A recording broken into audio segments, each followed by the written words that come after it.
अस्सलामु अलैकुम वरहमतुल्लाहि वबरकातुहू। क़ब्र का अज़ाब बड़ा ही सख्त है।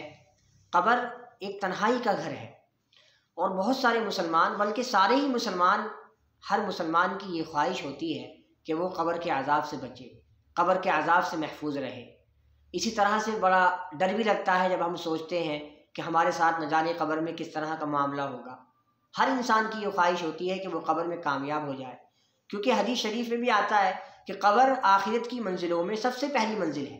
अगर कोई इंसान इस मंजिल से कामयाब हो गया तो आगे की जो मंजिलें हैं वो खुद ब खुद उसमें कामयाब जो है होता चला जाएगा।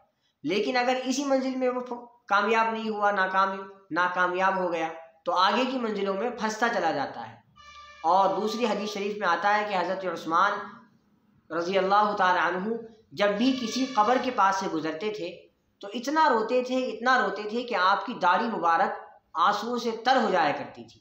लोगों ने सवाल किया कि हज़रत, आपके सामने जन्नत का जिक्र होता है तब भी आप नहीं रोते, जहन्नम का तज़किरा होता है तब भी आप नहीं रोते, लेकिन जब आप किसी क़ब्र के पास आते हैं तो इतना क्यों रोते हैं? तो हज़रत ने फरमाया कि मैं इसलिए रोता हूँ कि क़ब्र आखिरत की मंजिलों में पहली मंजिल है। अगर हम इसमें कामयाब हो गए तो आगे की मंजिलों में कामयाब हो जाएंगे। और फरमाया कि क़ब्र जो है जन्नत की कियारियों में से एक कियारी है या दोज़ख के गढ़ों में से एक घड़ा है।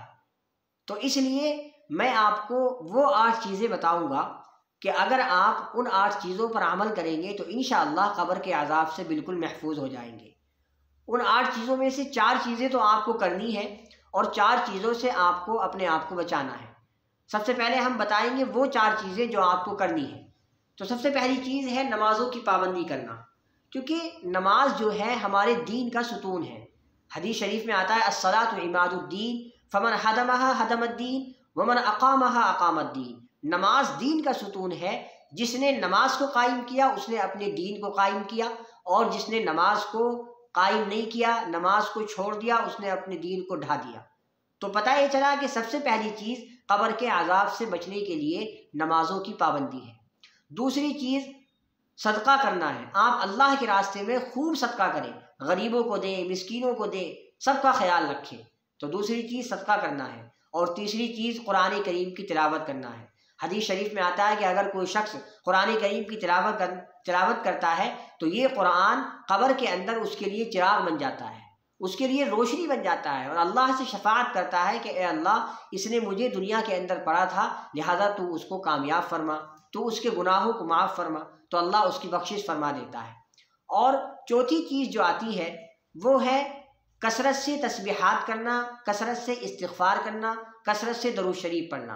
तो ये 4 चीज़ें हो गई जो हमको करनी है।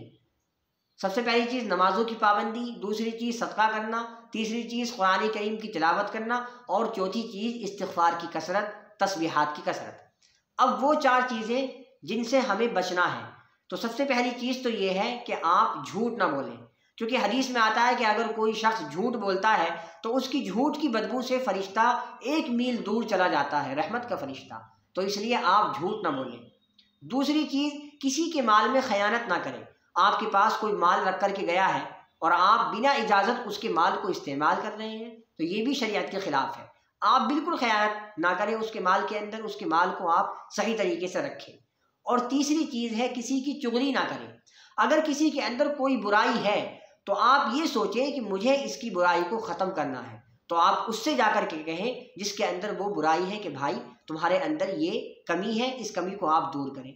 दूसरों के सामने उसकी कमी को जाहिर ना करें, इसको गीबत करना कहते हैं। तो आप किसी की गीबत ना करें, किसी की चुगली ना करें। और चौथी चीज़ है आप पेशाब के क़तरात से अपने आप को बचा लें। हदीस शरीफ में आता है इस्तंज़िहू मिनल बौल फ़इन्ना आम्मत अज़ाबल क़ब्रि मिन्हु।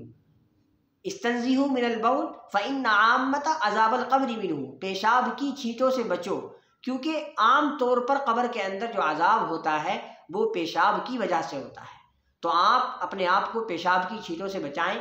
तो ये 4 चीज़ें हो गई। सबसे पहली चीज़ इन 4 में से आप झूठ ना बोलें, दूसरी चीज़ खयानत ना करें, तीसरी चीज़ किसी की चुगली ना करें, और चौथी चीज़ अपने आप को पेशाब के ख़तरात से बचा लें। तो ये है वो 8 चीज़ें जिनको आपको 4 चीज़ें करनी है और 4 चीज़ों से आपको रोकना है।